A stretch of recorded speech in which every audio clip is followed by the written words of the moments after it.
Halo semuanya, salam sejahtera bagi kita semua. Sebelumnya perkenalkan nama saya Nicholas Ranjunatan dengan NIM 2134333 dari Prodi Informatika Universitas Negeri Padang. Pada video kali ini saya akan mempresentasikan mengenai gambaran umum sistem operasi dari mata kuliah sistem operasi yang diampu oleh Bapak Muhammad Adri SPD MT.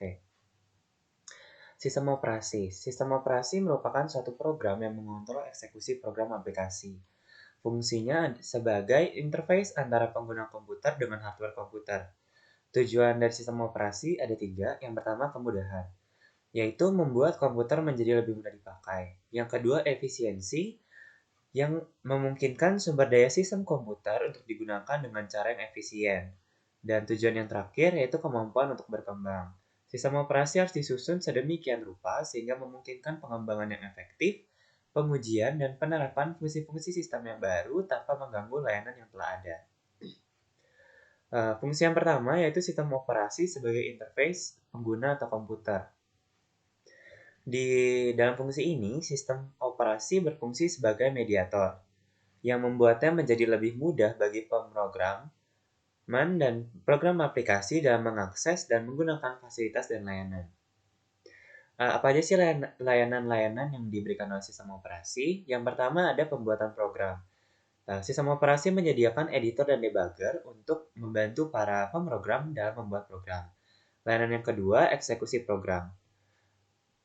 Eksekusi program ini beberapanya diperlukan task untuk melakukan eksekusi sebuah program. Layanan yang ketiga yaitu akses ke perangkat I/O. Setiap perangkat input-output masing-masingnya membutuhkan instruksinya sendiri atau signal control untuk beroperasi. Layanan yang keempat yaitu akses terkontrol ke file. Layanan ini mencakup sifat perangkat input-output dan juga format file pada media penyimpanan. Layanan yang kelima yaitu deteksi error dan respon. Bermacam-macam error dapat terjadi pada sistem komputer saat sedang bekerja, yaitu yang pertama, error hardware internal dan eksternal. Error ini dapat berupa memory error dan device failure. Error yang kedua yaitu software error. Error ini dapat berupa arithmetic overflow dan access forbidden memory location. Dan error yang terakhir yaitu sistem operasi tidak dapat mengabulkan permintaan aplikasi. Dan layanan yang terakhir yaitu layanan accounting. Mengumpulkan statistik pemakaian bermacam-macam sumber daya dan memonitor parameter kinerja seperti waktu respons. Fungsi ini bertujuan untuk mengantisipasi peningkatan masa depan dan biasanya digunakan oleh pengguna penagihan. Fungsi yang kedua yaitu sistem operasi sebagai manajer sumber daya. Sistem operasi yang merupakan mekanisme kontrol yang tidak biasa dalam dua hal. Yang pertama yaitu sistem operasi berfungsi dengan cara yang sama seperti software komputer biasa, yaitu merupakan sesuatu program yang dieksekusi oleh prosesor.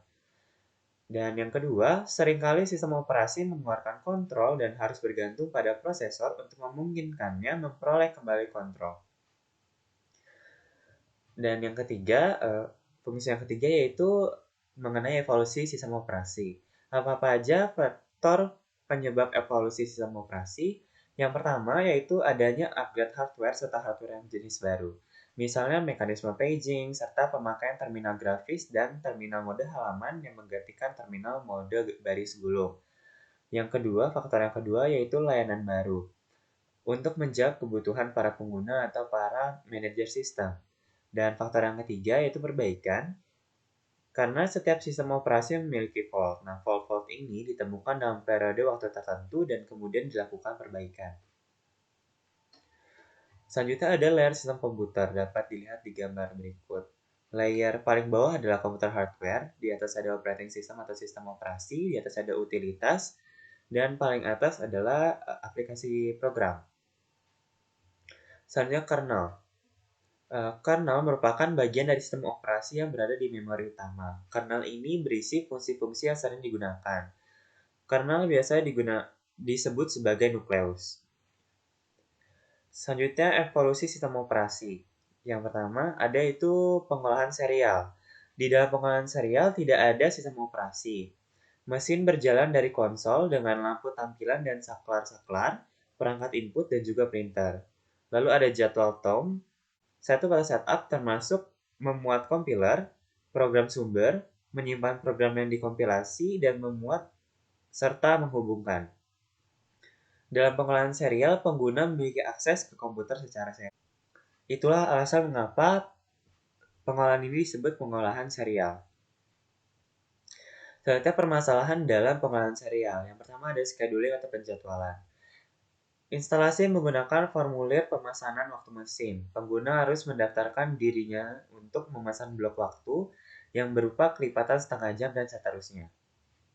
Permasalahan yang kedua yaitu setup time, yaitu waktu setel awal, di mana program tunggal yang disebut job dapat mencakup pemuatan compiler serta program bahasa tingkat tinggi atau program sumber ke dalam memori, penyimpanan program yang telah dikompil atau program objek, dan pemuatan serta penggabungan program objek dengan fungsi umum.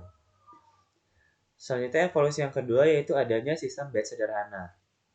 Sistem batch sederhana ini dapat dilihat dari dua sudut pandang. Sudut pandang yang pertama yaitu dari sudut pandang monitor. Dalam sudut pandang ini, perangkat lunak mengontrol program yang sedang berjalan. Yang kedua, batch pekerjaan bersama-sama. Yang ketiga, cabang program kembali untuk memantau setelah selesai. Dan yang terakhir, monitor residen ada di memori utama dan tersedia untuk dieksekusi. Lalu dari sudut pandang prosesor, terdapat beberapa hal. Yang pertama, prosesor mengeksekusi instruksi dari bagian memori utama yang berisi monitor. Yang kedua, instruksi-instruksi ini menyebabkan job berikutnya dibacakan ke bagian memori utama lainnya. Sudut pandang yang ketiga yaitu pada setiap job, instruksi dimasukkan ke bentuk primitive job control language atau JCL. Lalu JCL merupakan bahasa pemrograman khusus untuk menyediakan instruksi bagi monitor. Lalu apa aja sih fitur hardware yang dibutuhkan untuk realisasi sistem batch ini? Yang pertama itu proteksi memori. Pada saat program dieksekusi, program tersebut tidak boleh mengubah daerah memori yang berisi monitor. Yang kedua itu timer. Timer ini mencegah terjadinya job yang memonopoli sistem. Fitur yang ketiga yaitu privilege instruction. Merupakan instruksi tertentu yang ditandai dengan privilege dan hanya bisa dieksekusi oleh monitor. Dan fitur yang terakhir yaitu interrupt, di mana model komputer lama tidak memiliki kemampuan ini. Sistem akan menjadi lebih fleksibel dalam melepaskan kontrol ke program pengguna dan memperoleh kembali kontrol dari mereka. Lalu evolusi yang ketiga yaitu sistem batch multiprogram, di mana sistem batch multiprogram ini mengandalkan dua fitur tambahan penting. Yang pertama yaitu interrupt input output dan juga DMA. Dalam sistem batch ini, prosesor dapat memberikan perintah I/O ke sebuah job dan dilanjutkan dengan melakukan eksekusi job lainnya pada saat I/O sedang ditangani oleh pengontrol perangkat. Evolusi yang keempat yaitu sistem time sharing, di mana yang pertama prosesor dapat dibagi pakai oleh sejumlah pengguna, waktu prosesor dibagi dengan beberapa pengguna, dan yang terakhir beberapa pengguna secara simultan mengakses sistem melalui terminal.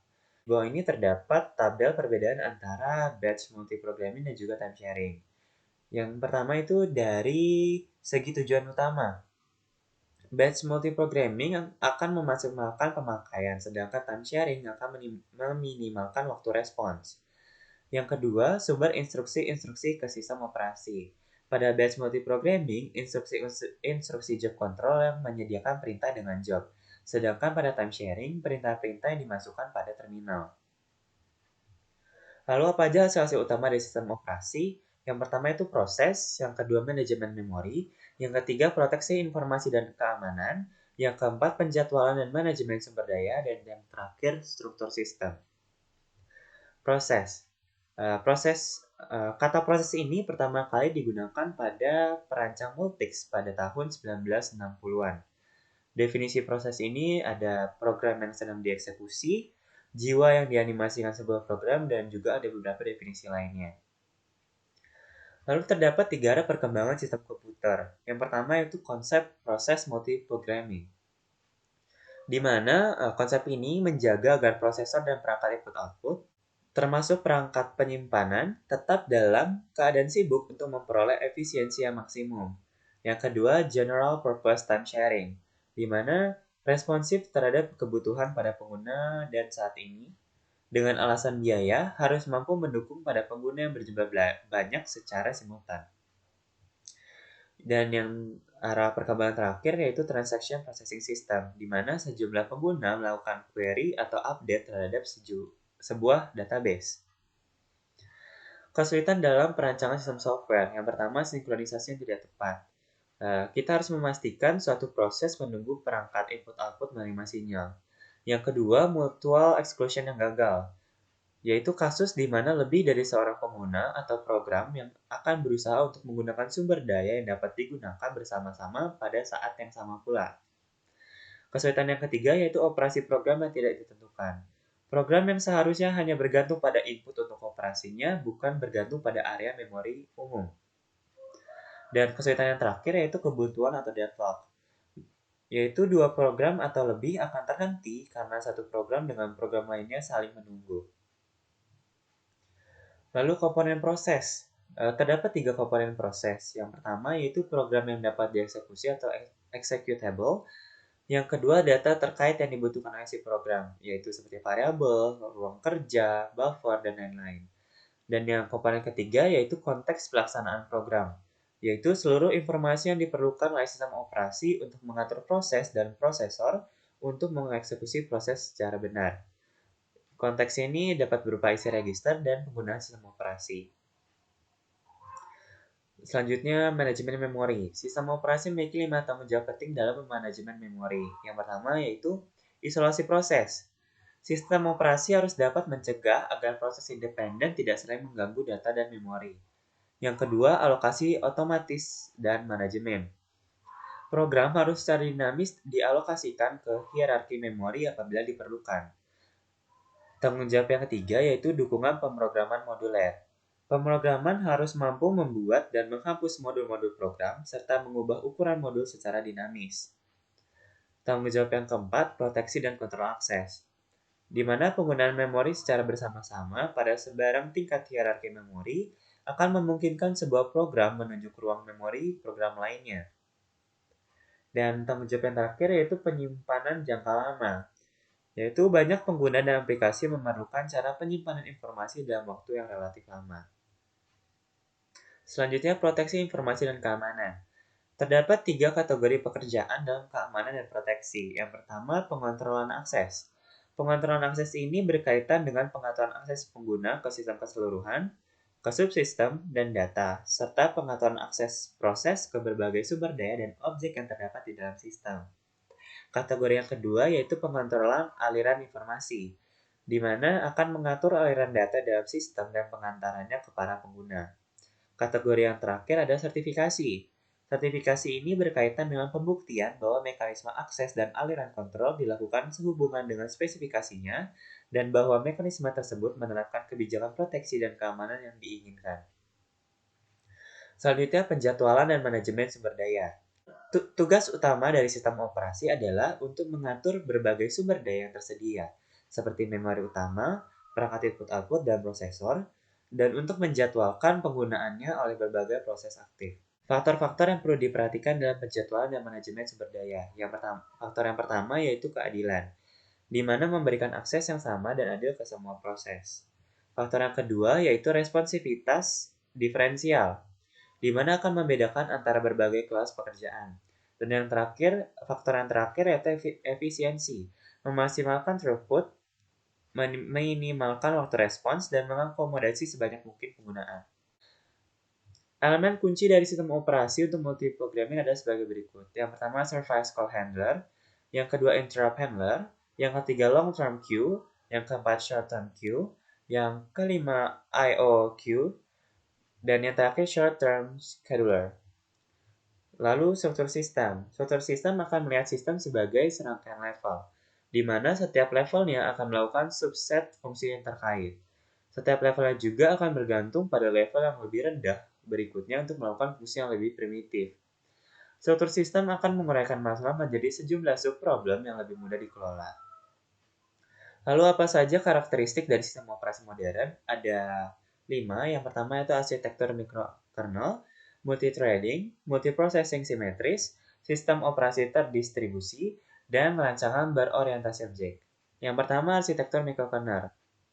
Arsitektur mikrokernel ini berukuran besar. Lalu fungsi-fungsi yang disediakan adalah yang pertama ruang alamat, Yang kedua, Interprocess Communication atau IPC. Dan yang terakhir atau yang ketiga itu penjadwalan dasar. Lalu arsitektur mikrokernel ini menyederhanakan implementasi, memberikan fleksibilitas dan sangat cocok untuk lingkungan terdistribusi. Lalu arsitektur mikrokernel ini akan berinteraksi dengan proses server lokal dan jauh atau remote dengan cara yang sama-sama memberikan fasilitas pembentukan sistem terdistribusi. Selanjutnya ada multithreading. Multithreading ini merupakan teknik di mana suatu proses yang mengeksekusi aplikasi dibagi menjadi thread-thread yang dapat berjalan secara bersamaan. Lalu perbedaan antara thread dengan proses adalah sebagai berikut. Yang pertama, thread itu saluran kerjanya dapat dikirimkan, sedangkan dalam proses merupakan kumpulan sebuah thread atau lebih dan sumber daya yang terkait, yaitu memori, file terbuka, dan perangkat. Dalam thread, eksekusi secara sekuensial dan dapat diinterupsi, sehingga prosesor dapat beralih ke thread lainnya. Sedangkan dalam proses, berkaitan erat dengan eksekusi. Selanjutnya ada Symmetric Multiprocessing atau SMP. SMP ini akan membantu dalam mencapai efisiensi dan reliabilitas maksimum. SMP ini berkaitan dengan arsitektur hardware komputer dan sifat sistem operasi merefleksikan arsitektur. SMP ini dapat disimbolkan atau dapat digambarkan sebagai sistem komputer standalone dengan karakteristik sebagai berikut. Yang pertama, terdapat sejumlah prosesor. Yang kedua, mikroprosesor menggunakan memori utama, fasilitas input-output bersama, sama diinterkoneksikan oleh sebuah bus atau teknik koneksi internal lainnya. Dan yang karakteristik terakhir yaitu semua prosesor berfungsi dengan sama. Apa saja kelebihan SMP? Yang pertama, kinerja. Jika pekerjaan diselesaikan secara paralel, SMP akan menghasilkan kinerja lebih besar daripada prosesor tunggal. Yang kedua, ketersediaan. Sistem dapat terus berfungsi dengan kinerja yang kurang ketika satu prosesor mengalami kegagalan. Jadi, ketika satu prosesor mengalami kegagalan, tidak akan adanya mesin itu akan mati total. Kelebihan yang ketiga yaitu pertumbuhan, di mana pertumbuhan ini akan meningkatkan kinerja sistem dengan prosesor tambahan. Dan yang terakhir, yaitu kelebihan dalam penskalaan, di mana vendor dapat menawarkan produk dengan harga yang beragam sesuai dengan jumlah prosesor dalam sistem. Lalu ada rancangan berorientasi objek. Rancangan berorientasi objek ini akan memberikan disiplin ke proses tentang penambahan pengembangan modular ke kernel yang lebih kecil. Selanjutnya, memungkinkan pemrogram untuk menyesuaikan sistem operasi tanpa mengganggu integritas sistem. Dan yang terakhir, memudahkan pembuatan tool terdistribusi dan sistem operasi terdistribusi. Sekian presentasi dari saya mohon maaf bila ada kesalahan dalam tutur kata. Terima kasih.